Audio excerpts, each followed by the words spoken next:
15 বছর পর পশ্চিমবঙ্গের শাসন ক্ষমতায় ফের পালাবদল। 2/3 সংখ্যাগরিষ্ঠতা নিয়ে সরকার গঠন করতে চলেছে ভারতীয় জনতা পার্টি বিজেপি। বিধানসভা নির্বাচনে মোট 294টি আসনের মধ্যে বিজেপি 207টিতে জয় পেয়েছে, তৃণমূল পেয়েছে 79টি। এই জয়কে বাংলার সাধারণ মানুষকে উৎসর্গ করেছেন প্রধানমন্ত্রী নরেন্দ্র মোদী। অন্যদিকে নির্বাচনে 100টিরও বেশি আসন লুট করা হয়েছে বলে অভিযোগ করেছেন মমতা বন্দ্যোপাধ্যায়। বিজেপির নতুন সরকার 9 মে শপথ নেবার কথা রয়েছে। বিস্তারিত মনিরুজ্জামান বাবুর প্রতিবেদনে। মমতা বন্দ্যোপাধ্যায় হয়তো এমনটা ভাবেননি, এভাবে গেরুয়া ঝড়ে তছনছ হয়ে যাবে তাঁর সাজানো বাগান। মাত্র 15 বছরে ভেঙে চুরমার হলো তৃণমূলের স্বপ্ন। উত্তরবঙ্গ থেকে দক্ষিণবঙ্গ সর্বত্রই বিজেপির জয় জয়কার। এমনকি কলকাতাতেও ঘটেছে শাসক দলের মহাপতন। প্রায় 2/3 সংখ্যাগরিষ্ঠতা নিয়ে ক্ষমতায় আসছে বিজেপি। জয় নিশ্চিত হতেই দিল্লিতে বিজেপির সদর দপ্তরে উৎসবের আবহ তৈরি হয়। ধুতি পরে বাঙালি ঐতিহ্যের ছোঁয়ায় উপস্থিত হয়ে প্রধানমন্ত্রী নরেন্দ্র মোদী বলেন, পশ্চিমবঙ্গে বিজেপির এই রেকর্ড জয় প্রজন্মের পর প্রজন্ম ধরে অসংখ্য কর্মীর পরিশ্রম ও সংগ্রাম ছাড়া সম্ভব হতো না। উত্তরপ্রদেশ পশ্চিমবঙ্গে বিজেপির এই রেকর্ড জয় প্রজন্মের পর প্রজন্ম ধরে অসংখ্য কর্মীর পরিশ্রম ও সংগ্রাম ছাড়া সম্ভব হতো না। আমি তাদের সকলকে প্রণাম জানাই। বহু বছর ধরে তারা মাটিতে থেকে নিরলস পরিশ্রম করেছেন, নানা প্রতিকূলতা অতিক্রম করেছেন এবং আমাদের উন্নয়নের এজেন্ডা মানুষের কাছে পৌঁছে দিয়েছেন। তারাই আমাদের দলের আসল শক্তি। बंगाल के बेहतर भविष्य के लिए भाजपा दिन रात एक कर देगी। অন্যদিকে তৃণমূলের প্রধান ও বিদায়ী মুখ্যমন্ত্রী মমতা বন্দ্যোপাধ্যায় তার নিজ আসন ভবানীপুর থেকে বিজেপি নেতা শুভেন্দু অধিকারীর কাছে হেরে গেছেন। ফল ঘোষণার আগে এই আসনের ভোট গণনা কেন্দ্র থেকে বেরিয়ে মমতা অভিযোগ করেন, এবারের নির্বাচনে 100টিরও বেশি আসন লুট করা হয়েছে। এ সময় তিনি নির্বাচন কমিশনের ভূমিকা নিয়েও প্রশ্ন তোলেন। এদিকে মমতার বিরুদ্ধে তার জয়কে হিন্দুত্ববাদীদের জয় হিসেবে অভিহিত করেছেন শুভেন্দু। তিনি দাবি করেছেন, মুসলিমরা মমতাকেই ভোট দিয়েছে, তাকে ভোট দেয়নি। বিজেপির ক্ষমতায় আসা নিশ্চিত হতেই নজিরবিহীন পদক্ষেপ নেওয়া হয়েছে প্রশাসনিক স্তরে। সচিবালয়, নবান্ন সহ বিভিন্ন সরকারি দপ্তরের কোনো নথি যাতে গায়েব বা পাচার হতে না পারে সেজন্য নবান্নে ঢুকে পড়েছে কেন্দ্রীয় বাহিনী। শুরু হয়েছে কড়া তদারকি। নবান্নের প্রতিটি ফটকে এখন কেন্দ্রীয় বাহিনীর কড়া পাহারা। মনিরুজ্জামান বাবু, 71। ভারতের বিধানসভা নির্বাচনে তামিলনাড়ুতে অভিষেকেই চমক দেখালেন দক্ষিণী সুপারস্টার থালাপাতি বিজয়। আসাম আবারও বিজেপির দখলে। কেন্দ্রশাসিত অঞ্চল পুদুচেরিতে সফল ক্ষমতাসীন এনডিএ জোট। কেরালাতে জয় নিশ্চিত করেছে কংগ্রেস জোট। পূর্ণাঙ্গ ফল পাওয়া না গেলেও কে কোন রাজ্যে জয়ী তা এখন স্পষ্ট। আরো জানাচ্ছেন আরাফাত ইসলাম। বিধানসভা নির্বাচনে মুখর ভারতের পশ্চিমবঙ্গ ছাড়াও আরও 4 রাজ্য। গত মাসে ভোট গ্রহণের পর সোমবার হয় গণনা। 4 রাজ্যের ভাগ্য নির্ধারণ শেষ। কে বসতে চলেছে কোন রাজ্যের মসনদে তা নিশ্চিত হলেও পূর্ণাঙ্গ ফল এখনো প্রকাশ হয়নি। রাজনৈতিক কেরিয়ারের অভিষেকেই বাজিমাত থালাপাতি বিজয়ের। তার দল জয় নিশ্চিত করেছে 108 আসনে। তবে সংখ্যাগরিষ্ঠতা না পাওয়ায় জোট সরকার গড়ার পথেই হাঁটতে হবে থালাপাতির দলের। তবে কার সাথে জোট বাঁধবেন তা এখনও অনিশ্চিত। আসামে বিজেপির শক্তিশালী বিজয়। আঞ্চলিক জোট সঙ্গীদের ছাড়াই একক সংখ্যাগরিষ্ঠতা নিয়ে ঐতিহাসিক জয় পেয়েছে দলটি। 126টি আসনের 82টি বিজেপির। এই সাফল্যের প্রধান কারিগর মুখ্যমন্ত্রী হিমন্ত বিশ্ব শর্মা, যিনি উন্নয়ন ও সাংস্কৃতিক সুরক্ষার মিশেলে রাজ্যের মসনদে আবারও বসতে যাচ্ছেন।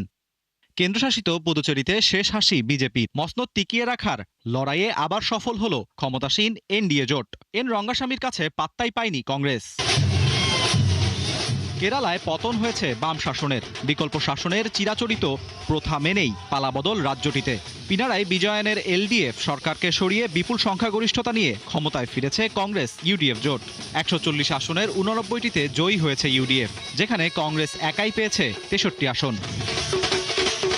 আরাফাত ইসলাম, 71। পশ্চিমবঙ্গের রাজনীতিতে গুরুত্বপূর্ণ এক নাম মমতা বন্দ্যোপাধ্যায়। রাজপথের লড়াই থেকে বসেছেন কলকাতার মসনদে। তবে এবার দীর্ঘ রাজনৈতিক জীবনের এক কঠিন সময়ে দাঁড়িয়ে মমতা। 15 বছর রাজ্য ক্ষমতায় থাকা তৃণমূল কংগ্রেস এবার ধরাশায়ী বিজেপির কাছে। দীর্ঘ রাজনৈতিক ক্যারিয়ারে মমতার উত্থান পতন নিয়ে আরো জানাচ্ছেন আরাফাত ইসলাম। পশ্চিমবঙ্গের ক্ষমতার পালাবদলে সবসময় ভূমিকা রেখেছে রাজপথের রাজনীতি। স্বাধীনতার পর থেকে কংগ্রেস, তারপর বামফ্রন্ট আর 2011-তে তৃণমূল কংগ্রেস। আর সেই লড়াইয়ে সামনের সারিতে ছিলেন মমতা বন্দ্যোপাধ্যায়, যিনি জনতার দিদি নামেই পরিচিত পশ্চিমবঙ্গে। 2026-এর বিধানসভা নির্বাচনে দিদির ভরাডুবি। কেন্দ্রের ক্ষমতাসীন বিজেপি এবার রাজ্যের মসনদে বসতে যাচ্ছে।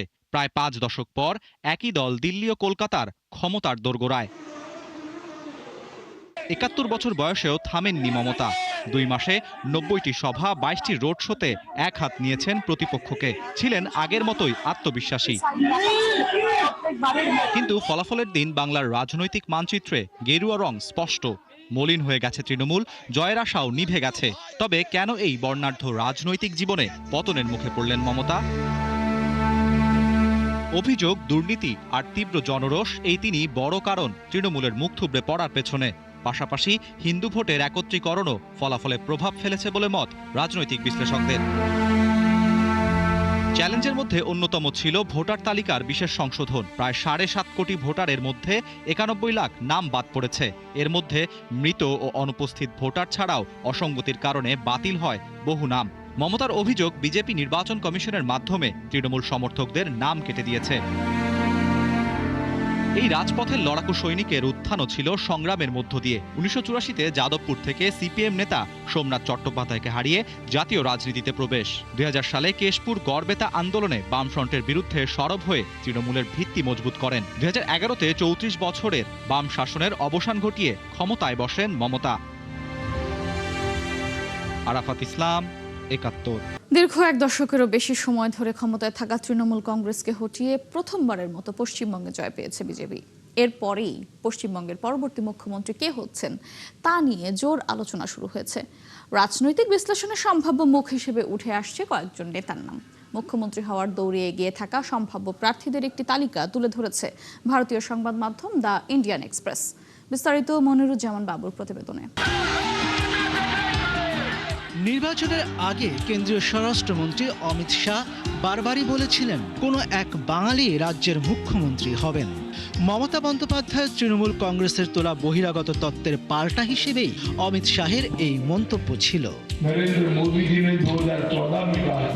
পশ্চিমবঙ্গে বিজেপির ইতিহাস গড়া জয়ের পর ভারতীয় সংবাদ মাধ্যম দ্য ইন্ডিয়ান এক্সপ্রেসের প্রতিবেদনে রাজ্যের শীর্ষ পদের জন্য বেশ কয়েকজন প্রভাবশালী বিজেপি নেতার নাম উঠে এসেছে।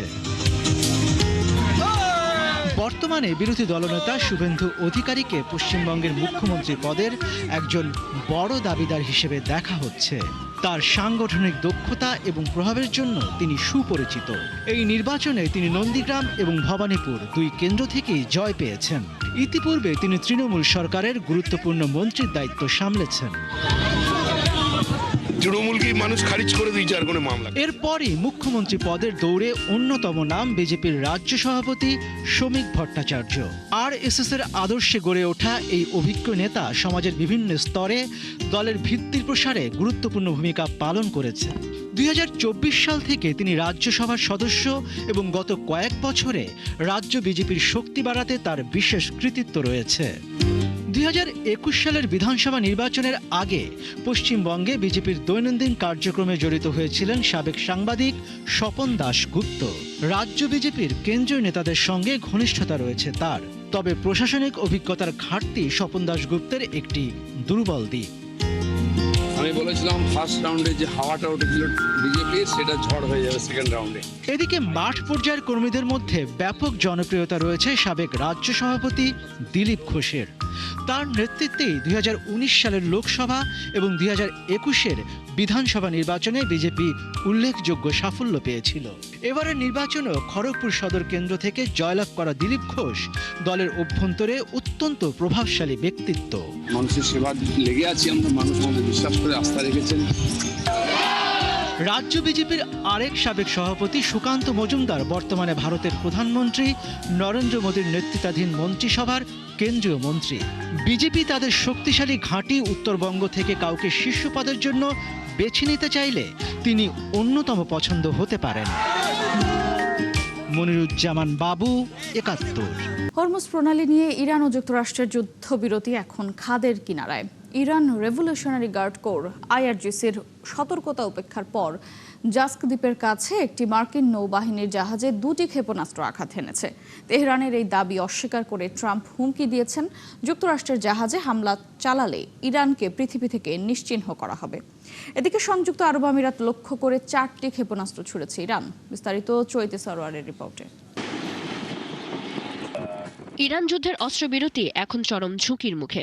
উপসাগরীয় অঞ্চলে আটকে পড়া শত শত জাহাজ ও নাবিকদের উদ্ধারে সোমবার প্রজেক্ট ফ্রিডম নামের অভিযান শুরু করেছে যুক্তরাষ্ট্র। এ সময় বেসামরিক জাহাজকে লক্ষ্যবস্তু করা ইরানের 6টি নৌযান ডুবিয়ে দেওয়ার দাবি করেছে যুক্তরাষ্ট্র, তবে এই দাবি নাকচ করেছে তেহরান। এদিকে হরমুজ দিয়ে জাহাজ চলাচলের পথ আবার খুলে দেওয়ার চেষ্টায় নিয়োজিত মার্কিন যুদ্ধ জাহাজে হামলা করলে পৃথিবী থেকে ইরানকে মুছে দেওয়া হবে বলে হুমকি দিয়েছেন Donald Trump. As it pertains to Iran, until such time as our transaction with Iran is 100% complete. এর আগে সংযুক্ত আরব আমিরাত লক্ষ্য করে 4টি ক্ষেপণাস্ত্র ছুড়েছে ইরান। ফুজাইরা পেট্রোলিয়াম স্থাপনায় কর্মরত 3 ভারতীয় নাগরিক আহত হয়েছেন। এই বিষয়ে কিছু না বললেও ইরানের পররাষ্ট্রমন্ত্রী আব্বাস আরাকচি বলেছেন, যুক্তরাষ্ট্র ও আরব আমিরাতের উচিত হবে না নিজেদেরকে চোরাবালিতে টেনে নেওয়া। এ অবস্থায় আরব আমিরাতে নিযুক্ত যুক্তরাষ্ট্রের মিশন এবং দেশটিতে অবস্থানরত তাদের নাগরিকদের জন্য আকাশপথে সম্ভাব্য হুমকির বিষয়ে সতর্কতা জারি করেছে। আর ইরানের ক্ষেপণাস্ত্র ও ড্রোন হামলায় কয়েকটি পশ্চিমা দেশ নিন্দা জানিয়েছে। এদিকে ইউএই যদি ইরানের বিরুদ্ধে কোনো অনুচিত পদক্ষেপ নেয় তাহলে সেসব দেশের স্থাপনায় হামলার হুমকি দিয়েছে তেহরান। চৈতি সরওয়ার, ৭১। দক্ষিণ লেবাননে প্রতিদিন চলমান হামলা বন্ধ না হলে ইসরায়েলের সঙ্গে কোনো ধরনের আলোচনা সম্ভব নয় বলে সাফ জানিয়েছেন লেবাননের পার্লামেন্ট স্পিকার নাবি বেরি।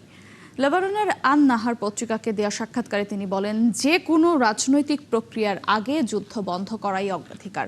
তিনি স্পষ্টভাবে জানান, ইসরায়েল বোমা বর্ষণ বন্ধের নিশ্চয়তা না দিলে কোনো ধরনের আলোচনা গ্রহণযোগ্য নয়। বেরির নেতৃত্বাধীন আমাল মুভমেন্ট হিজবুল্লাহর সঙ্গে একমত হয়ে ইসরায়েলি কর্মকর্তাদের সঙ্গে লেবাননের প্রেসিডেন্টের সরাসরি আলোচনার বিরোধিতা করছে। এদিকে স্পিকারের এই কঠোর অবস্থান লেবাননের অভ্যন্তরীণ রাজনৈতিক বিভাজনকে আরও স্পষ্ট করে তুলেছে, যা 15 বছরের রক্তক্ষয়ী গৃহযুদ্ধের স্মৃতি বহনকারী এই দেশটিকে নতুন করে অস্থিরতার মুখে ঠেলে দিচ্ছে। চীনের দক্ষিণাঞ্চলীয় প্রদেশ হুনানের একটি আতশবাজির কারখানায় বিস্ফোরণ ঘটেছে। এতে নিহত হয়েছেন 21 জন এবং আহত হয়েছেন প্রায় 60 জন। দেশটির সরকারি বার্তা সংস্থা সিনহুয়া এই তথ্য জানিয়েছে। হুনানের লিউইয়াং শহরে আতশবাজি প্রস্তুতকারী কোম্পানি ওয়াশেং ফায়ারওয়ার্কস ম্যানুফ্যাকচারিং অ্যান্ড ডিসপ্লেতে এই বিস্ফোরণটি ঘটে। দুর্ঘটনার কারণ অনুসন্ধান ও উদ্ধার অভিযান পরিচালনা এবং আহতদের চিকিৎসার জন্য প্রায় 500 কর্মী মোতায়েন করেছে স্থানীয় কর্তৃপক্ষ। সতর্কতামূলক পদক্ষেপ হিসেবে কারখানাটির আশেপাশের 3 কিলোমিটার পর্যন্ত এলাকার বাড়িঘর থেকে লোকজনদের সরিয়ে নেওয়া হয়েছে। ভবনের ভেতরে আটকে পড়াদের খুঁজে বের করতে রোবট ব্যবহার করা হয়েছে। চীনের রাষ্ট্রীয় গণমাধ্যম জানিয়েছে, পুলিশ আতশবাজি কোম্পানির দায়িত্বে থাকা ব্যক্তিদের বিরুদ্ধে নিয়ন্ত্রণমূলক ব্যবস্থা নিয়েছে। প্রেসিডেন্ট শি জিনপিং এখনও নিখোঁজ ব্যক্তিদের সন্ধান এবং আহতদের উদ্ধারের জন্য সর্বাত্মক প্রচেষ্টা চালানোর আহ্বান জানিয়েছেন। এ ছিল আজকের আয়োজনে। বিশ্বের আরও নতুন কিছু খবর ও বিশ্লেষণ নিয়ে আগামীকাল সকাল 9:30টায় আবারও হাজির হবে বিশ্বযোগ। সরাসরি সংবাদ অনুষ্ঠান দেখতে চোখ রাখুন ৭১-এর ফেসবুক পেজ এবং সাবস্ক্রাইব করুন ৭১-এর ইউটিউব চ্যানেল। থাকুন ৭১-এর সাথে।